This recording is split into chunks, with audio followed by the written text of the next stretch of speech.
91% of the things you worry about never happen. Overthinking isn't thinking.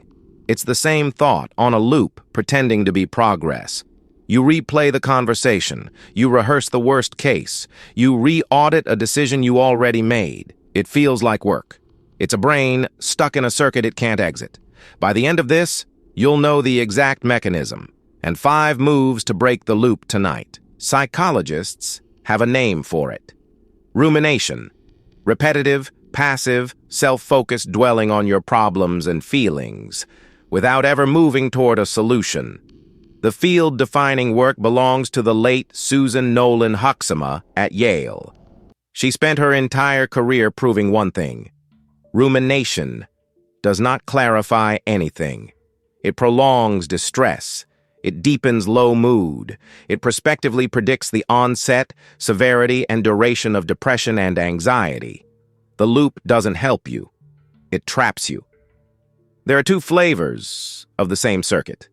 Brooding, pointed backward at what you should have said, what you should have done, what they meant. Worry, pointed forward at what could go wrong tomorrow. Different direction, identical mechanism, same engine, 2 gears. And here's the reframe you need. This is not deep thinking. It is not careful analysis. It's the brain spinning in place, mistaking motion for progress. Every lap feels like you're closing in on an answer. You're not. You're tracing the same circle faster. So if overthinking isn't thinking, what is it? And why can't you just stop? Meet the default mode network, the brain circuit that switches on the moment you stop doing a task and turn inward. It runs mind-wandering, self-reference, replaying the past, simulating the future. Think of it as the brain's idle loop. In people who ruminate, it runs hot. A meta-analysis in biological psychiatry linked depressive rumination to increased connectivity between the default mode network and a region called the subgenual prefrontal cortex. Translation: the looping circuit is louder and stickier in people who overthink. Now layer in evolution. The human brain is a threat detector first. It evolved to scan for danger and resolve it. Uncertainty, not knowing, registers to that ancient system as a threat it feels compelled to solve. So when the answer doesn't exist, the circuit keeps looking. It loops, hunting for a certainty that isn't out there. Here's the line you need to keep. The loop is not a flaw in your character. It's a survival feature, firing at the wrong target. So if the brain is wired to loop, why does the loop feel so productive even when it's quietly destroying you? The loop survives because it disguises itself as problem-solving. Each lap feels like you're getting closer to an answer, so you take another lap. And another. 2 pieces of science expose the trap. First, choice. The famous Iyengar and leopard jam study. Shoppers offered 24 jams were far less likely to buy and less satisfied with what they did buy than shoppers offered 6. More options, worse decisions, less happiness. That's analysis paralysis on the lab bench.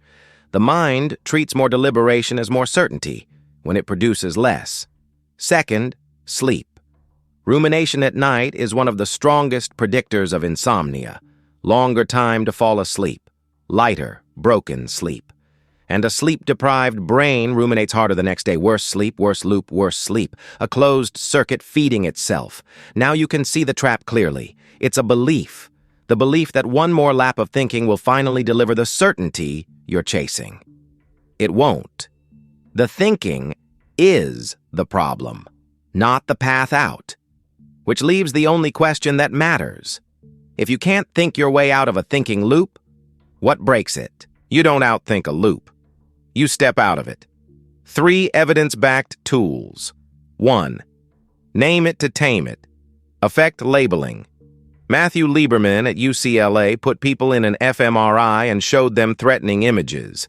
The ones who named the emotion, angry, afraid, showed reduced activity in the amygdala, the brain's threat center, and increased activity in the right ventrolateral prefrontal cortex, the regulator. Saying I'm anxious turns the volume down at the level of brain activity.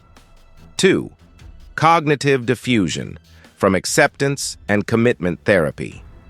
You are not your thoughts. Instead of being inside the thought, you watch it. I'm having the thought that I'll fail. Same words, different relationship. The grip slips. 3. The 5, 4, 3, 2, 1 grounding drill. 5 things you see. 4, you hear. 3, you touch. 2, you smell. 1, you taste. It yanks attention off the looping default mode network and into the present, where loops can't live. These aren't vibes. Each one mechanically shifts the brain off the looping circuit. The loop only runs while you're inside it. So here's exactly how to step out. Starting tonight. 5 moves. Do them tonight. 1. Label it out loud. The moment the loop starts, I'm having the thought that.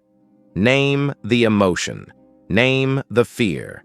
Affect labeling, Lieberman's mechanism, engages the regulator and quiets the threat circuit. The thought stops being you. It becomes a thing you're observing. 2. Schedule a worry window. Pick 15 to 30 minutes a day. That's when you're allowed to worry. When the loop shows up outside the window, you write it down on a notepad and tell it, not now. 6 p.m. Stimulus control research going back to Borkovich shows this single move significantly reduces daily worry. 3. Run 5, 4, 3, 2, 1. 5 things you see, 4 you hear, 3 you touch, 2 you smell, 1 you taste. The senses don't loop. Drop into them. 4. Write the loop down. 15 minutes, longhand, no editing. Expressive writing externalizes the thought. The brain stops rehearsing it because it's been recorded. 5. Set a decision deadline. Good enough by 6 p.m. Caps the search before analysis paralysis sets in. And underneath all 5, protect your sleep. A tired brain loops harder, and the whole circuit gets worse. Do these 5, and the loop loses its grip. But here's the bigger thing they're building. Pull it together. Overthinking was never deep thinking. It was a loop wearing thinking's clothes. You don't escape it by thinking harder. You escape by stepping out. Name it, ground it, write it, decide, and guard your sleep. The deeper truth, the one most channels won't tell you. A quiet mind is not a personality you were born without. It's a skill, built one interrupted loop at a time. This is the inner edge. We take the science of self-mastery and turn it into things you can run tonight. If this rewired how you see your own head, subscribe. Master yourself first. Next time, how to focus in a world engineered to fragment your attention.